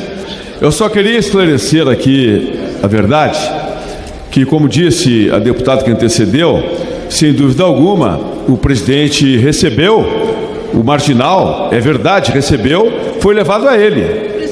Recebeu, mas ele, em momento algum, ele contratou esse marginal. Se eu vou lá, ele é o presidente, ele vai receber, consideração do deputado. Agora, ele não contratou em hipótese alguma. E me surpreende ainda que dê incredibilidade a um hacker de 5ª categoria, um marginal identificado em eleitor de Lula. Credibilidade deles é zero. Comigo funciona, é verdade. Comigo ninguém até hoje me chamou de ter feito uma fake news. Ninguém, porque eu falo a verdade. E a verdade dói, e a mentira castiga quem é contra a verdade. Grato, nobre presidente. Obrigado, nobre deputado. Já na tribuna, o deputado Capitão Aldo, PL do Estado da Bahia. Obrigado, senhor presidente. Senhores parlamentares, informar que a deputada que acabou de se pronunciar, dizendo que o presidente Lula não para de trabalhar um só minuto. É um governo que voltou para trabalhar. Gostaria de dizer que realmente o governo do Lularápio voltou. O Brasil hoje teve mais um índice negativo. A Bolsa Brasileira teve o pior desempenho do mundo nesta segunda-feira. Ibovespa cai novamente pela 14ª vez em 15 pregões. Nunca se viu isso na história. Por onde passa o PT e o comunismo é clássico. Por onde passa o comunismo, nem grama cresce. Esse é o resultado desse desgoverno do Lularápio. Senhor presidente, eu queria trazer aqui uma temática que fala a respeito dos servidores estaduais na Bahia que reclamam do serviço prestado pelo Planserve, o plano de saúde que não serve. São mais de 500 mil servidores públicos naquele estado, entre policiais civis, militares, bombeiros militares, servidores públicos que são assistidos por esse Planserve que não serve e que estão deixando a desejar em termos de assistência. Senhor presidente, a maioria das cidades baianas não há cobertura do Planserve e nas que tem nenhum médico quer atender por esse plano. Muitos servidores têm que agendar consultas ou marcar exames fora de sua cidade natal, chegando a ter que deslocar mais de 400 quilômetros de distância para fazer um exame ou mesmo ter a consulta de um médico. A tabela de contribuição, senhor presidente, isso é o que mais impacta, isso é o que mais choca. Não há nenhum tipo de inadimplência com o Pronserve, até porque todos os servidores têm descontado no seu contra-cheque mensalmente os valores do Pronserve. O desconto, de acordo com a tabela de contribuição, é em 4% para quem tem investimentos até R$10.000, que representa 85% do total de beneficiários, e 8% os que ganham acima dessa faixa salarial, que representa aí 15%. Senhor presidente, portanto, nada justifica os péssimos serviços, a má qualidade do serviço prestado pelo Pronserve. São policiais militares, bombeiros militares, servidores públicos em geral, que não têm tido a devida assistência. Senhor presidente, eu queria finalizar para dizer que está aqui presente nesta casa, nesse momento, o soldado Prisco, deputado estadual pela Bahia, que está aqui nos honrando com a sua presença, trabalhando sempre em prol dos policiais militares, bombeiros militares, policiais civis, guardas civis municipais, e vem aqui nos honrar com sua presença para a gente poder continuar na luta defendendo os profissionais. Obrigado, senhor presidente. Solicito, senhor presidente, que seja compartilhado, repartilhado nas principais mídias da casa. Muito obrigado. Com a palavra, a deputada, vou retornar a inscrição aqui da deputada Bia Kicis. Vossa Excelência dispõe do tempo de até 3 minutos. Muito obrigada, presidente, colegas. É impressionante, a cada dia a gente tem uma notícia pior do que a outra que vem desse governo, né? Agora essa história de quererem voltar com o imposto sindical obrigatório. Eu, no ano de 2016, quando eu não era deputada ainda, eu era uma procuradora e também já era uma cidadã desperta, ativista, frequentava essa casa, ia aos gabinetes de deputados conversar. Eu me lembro que eu trouxe, fui conversar com o então deputado Paulo Eduardo Martins, solicitando a ele, olha, que tal fazer um projeto de lei para acabar com a contribuição obrigatória do empregado para os sindicatos. E aí, para minha surpresa, ele abriu a gaveta e tirou um projeto de sua autoria, já protocolado, que botava fim ao imposto obrigatório, do trabalhador para o sindicato. Ele era suplente, teve que retornar ao seu estado, mas o então deputado Rogério Marinho, hoje senador, que foi o relator da reforma trabalhista, incluiu esse projeto no seu relatório e nós tivemos o fim, a extinção em 2017 do imposto sindical obrigatório, algo que escraviza o trabalhador, que pode perfeitamente contribuir se quiser, mas o Brasil naquela época tinha 16 mil sindicatos, enquanto a Alemanha tem 70, enquanto os Estados Unidos tem em torno de 150, outros países têm 80, 40, o Brasil tinha 16 mil sindicatos, todos vivendo do dinheiro do trabalhador de forma forçada. Pois bem, para alívio do bolso do trabalhador, o imposto deixou de ser obrigatório, ele é permitido ainda, é uma contribuição social que o empregado faz se quiser, se ele achar que o seu sindicato é um sindicato que trabalha corretamente pela sua categoria. Mas agora o governo do PT, que não está nem aí para o trabalhador, não é porque é o partido dos trabalhadores que não trabalham, dos estudantes que não estudam e por aí vai, quer trazer de volta, e agora ainda gravado, quer triplicar esse valor, que pode equivaler a 3 dias de salário, 3 dias de trabalho do pobre, do trabalhador brasileiro. Gente, uma contribuição que veio lá da época da CLT, que é baseada na Carta del Lavoro. Aí sim, a gente vê que a esquerda ela é fascista mesmo, é tudo no Estado, pelo Estado, nada fora do Estado. E querem trazer de volta essa excrescência que é a contribuição obrigatória para os sindicatos. O presidente da Casa, Arthur Lira, já está dizendo que não vai passar, e eu acredito que esse plenário realmente não vote a favor de tamanho retrocesso, porque eu pergunto, senhores, qual foi o benefício? Qual foi o benefício que o trabalhador teve até hoje, quando E, presidente, teve enquanto pagava esse imposto obrigatório. E qual foi o prejuízo dos trabalhadores com o fim? Não consegue apontar um prejuízo. O que acabou foi a mortadela fácil. A esquerda ficou sem o dinheiro para sua militância, aquela que é paga para fazer politicagem, não é? Então, minha gente, vamos manter algo que foi um grande avanço para o trabalhador e nada de imposto sindical obrigatório. Presidente, eu peço que minhas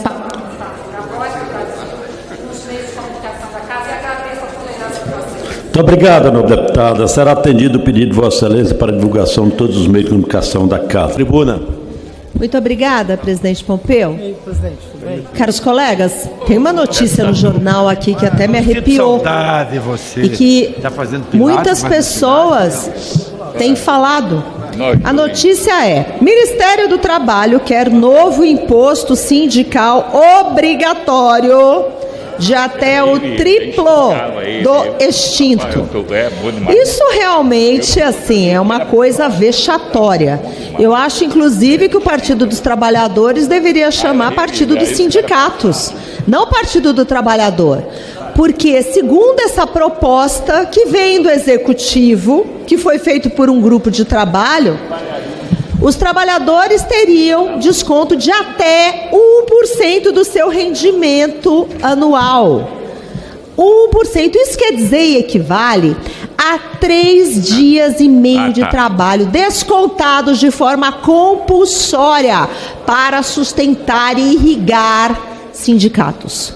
Sindicatos, senhores, eu gosto bem de me posicionar. Eu acho legítimo as pessoas buscarem sindicatos que defendam os seus interesses. Eu acho que é legítimo, isso é escolha do trabalhador, desde que seja escolha. A partir do momento que se torna obrigatório, a gente não está falando de coisa sadia. Isso em números, antes da reforma trabalhista, porque isso é assim: imposto sindical ou retorno, 6 anos depois, desde a reforma trabalhista, o que a gente tinha lá era mais ou menos 3,6 bilhões ao ano, que era lotava os caixas dos sindicatos. Depois da reforma trabalhista, isso diminuiu bem e, legitimamente, os trabalhadores que quisessem contribuir, eles contribuíam, o que é legítimo. Agora, o que não dá é para a gente obrigar novamente trabalhadores a serem forçados ou então enrolados no meio de uma negociação coletiva que seja descontado de seu salário. Isso é completo retrocesso, ainda mais que a reforma trabalhista traz uma flexibilidade, um engessamento que a gente não precisa ter nesse Brasil do futuro que a gente quer. Essa visão arcaica de uma consolidação das leis do trabalho feita em 1940, o nosso país não merece. O nosso país merece avançar de acordo com os países. E o que ninguém fala é que depois da reforma trabalhista, de 2017 a 2022, 2 milhões de empregos foram criados, empregos formais, depois dessa reforma trabalhista. Então a gente vê que isso é um projeto de poder. Fortalecer sindicato só fortalece o projeto de PT do governo Lula, com aparelhamento, com velhos hábitos. Mais 30 segundos, presidente, por favor.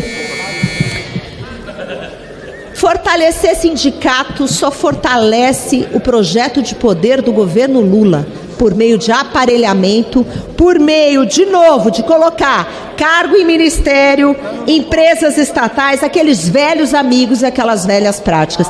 Por isso, imposto sindical, obrigar trabalhador, não de volta o imposto sindical. Obrigado, presidente.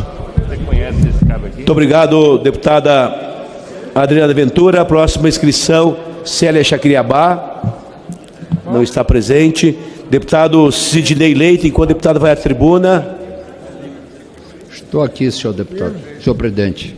Deputado Sidney Leite. Não está. Estou aqui à sua direita. Está aqui na direita, na tribuna. Pois não, deputado Sidney Leite, Vossa Excelência tem a palavra na tribuna pelo tempo regimental. Honrosamente. Você conhece essa imagem? Senhor presidente, senhores deputados e senhoras deputadas. Hoje, o Ministério da Defesa, juntamente com o Comando da Marinha do Brasil, editou a Portaria 158, disciplinando a recomendação da utilização da navegação no rio Amazonas. Esse rio que chamam de hidrovia, mas para que ele seja efetivamente uma hidrovia, o governo federal precisa fazer o dever de casa, como também este parlamento. E a importância dele é fundamental. Senhor presidente, nós estamos na contramão, nós estamos navegando contra o rio, porque o que essa portaria disciplina? Em função das vazantes, não é recomendado e fica proibido que os navios naveguem à noite no Arco Norte. O que isso representa? Custo, aumento de custo. E eu trago aqui, senhor presidente, só para ilustrar, o estudo do Banco Mundial que diz o seguinte: só no estado do Amazonas, se reduzir em 12% o custo de logística, o Amazonas ganha em 38% do PIB. Nós não estamos falando de pouca coisa. É necessário que esses recursos estejam comprometidos, tanto na LDO quanto na lei orçamentária, para que o governo federal, através do Ministério do Transporte e do DENIT, possam garantir a navegabilidade do Arco Norte, para que a região norte não seja punida, seja pelo aquecimento global, seja pela grande vazante, mas que a gente possa ter um mínimo de garantia da navegabilidade do transporte. Mas é importante que não se esqueça o seguinte: o estado do Amazonas é aquele mesmo estado que em 2020, 2021, no ponto agudo da pandemia, milhares de pessoas vieram a óbito por falta de oxigênio. E por que isso aconteceu? Porque o estado do Amazonas é isolado, senhores deputados. Nós não temos acesso para a estrada. E a BR-319, que está aí há anos, que tem o pleito e a solicitação não só do povo do Amazonas, mas como de Rondônia, do Acre e de Roraima, para tirar a Amazônia Ocidental do isolamento, não é atendida com esse pleito, tendo a principal interferência por parte do Ministério do Meio Ambiente. Dito isso, senhor presidente, conto com o apoio dos meus pares aqui, dos senhores deputados e deputadas, para que a gente garanta na LDO, bem como na Comissão de Orçamento, os recursos necessários para que o Rio Amazonas possa ser efetivamente uma hidrovia. Solicito que a minha fala seja divulgada nos canais dessa casa. Obrigado. Obrigado, deputado Sidney Leite. A solicitação de Vossa Excelência, a mesa acata, para que seja dada a divulgação nos meios de comunicação social da Casa.